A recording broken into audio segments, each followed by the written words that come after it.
Negative thoughts, they're like background noise in the mind, always playing, sometimes quietly, sometimes so loud you can't hear anything else.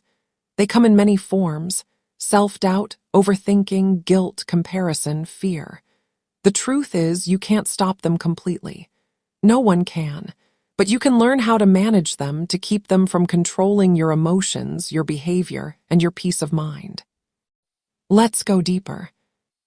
Your brain is an ancient machine. It evolved to protect you, not to make you happy. Its main goal is survival.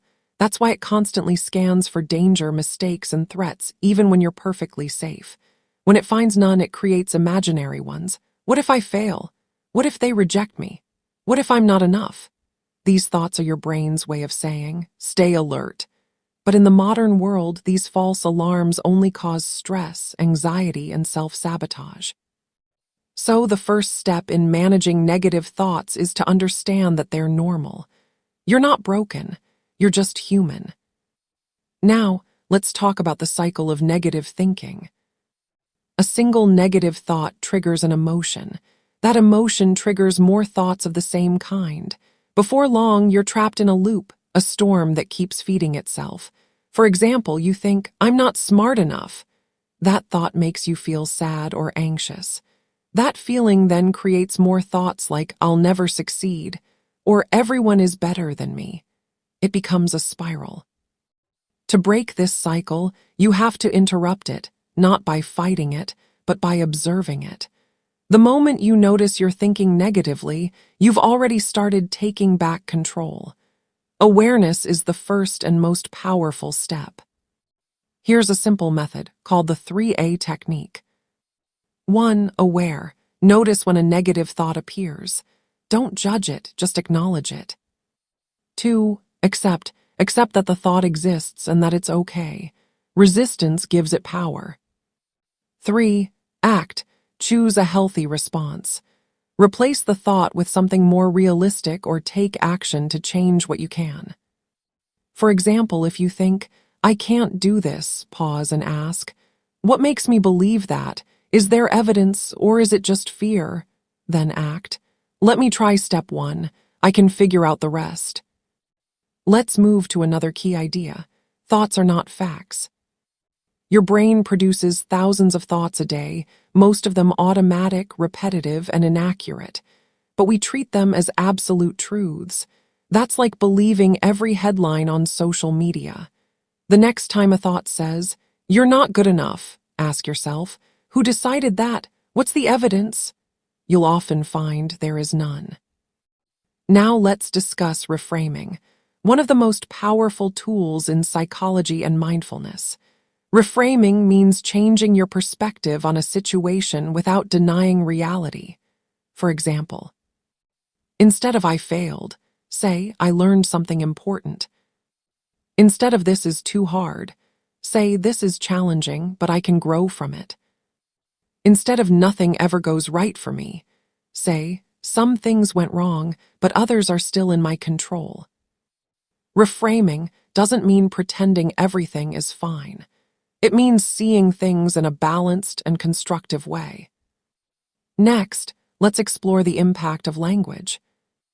Every time you say, I'm stupid, or I'm a loser, your brain listens.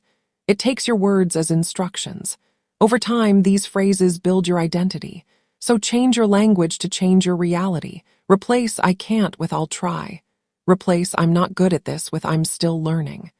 Your brain rewires itself through repetition. This is called neuroplasticity. So speak to yourself like you would to someone you love. Now, what about comparison? That's one of the biggest sources of negative thoughts today. We scroll through social media and see perfect lives, perfect bodies, perfect success, and instantly think we're not enough. But remember, people post highlights, not the whole story. Comparing your real life to someone else's edited version is unfair. The only fair comparison is you versus your past self. If you've grown even 1% from yesterday, that's progress. Let's also touch on rumination or overthinking. It's when your mind replays the same scene over and over, trying to fix the past or predict the future. The best way to stop it: come back to the present. Focus on your senses. what you see, hear, feel right now. You can't think two thoughts at once, so grounding yourself in the present interrupts the mental loop.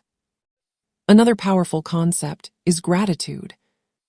Your brain can't feel gratitude and negativity at the same time. Try it. Think of something that genuinely makes you thankful. A person, a memory, a small comfort. You'll notice your energy shift immediately. Make it a habit. Write down 3 things you're grateful for every night. They don't have to be big. Even "I had a warm meal" or "I laughed today" counts. Now let's talk about self-compassion. People think being hard on themselves will make them improve. In reality, it does the opposite. Harsh self-criticism increases stress and lowers motivation. Compassion builds resilience. Next time you make a mistake, ask, "If my best friend made this mistake, what would I say to them?" Then say the same to yourself. Managing negative thoughts isn't about becoming perfectly positive. It's about balance, giving both sides a voice, but letting the constructive one lead. So, here's your challenge for this week. Notice your negative thoughts without judgment. Question them. Is this true? Is it helpful?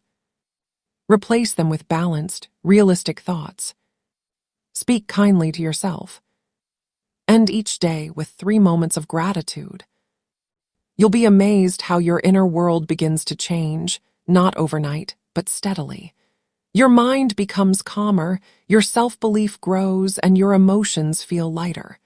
Remember, the goal isn't to silence your thoughts, it's to change your relationship with them. Your mind is a powerful tool. Don't let it become your enemy. Train it to become your ally.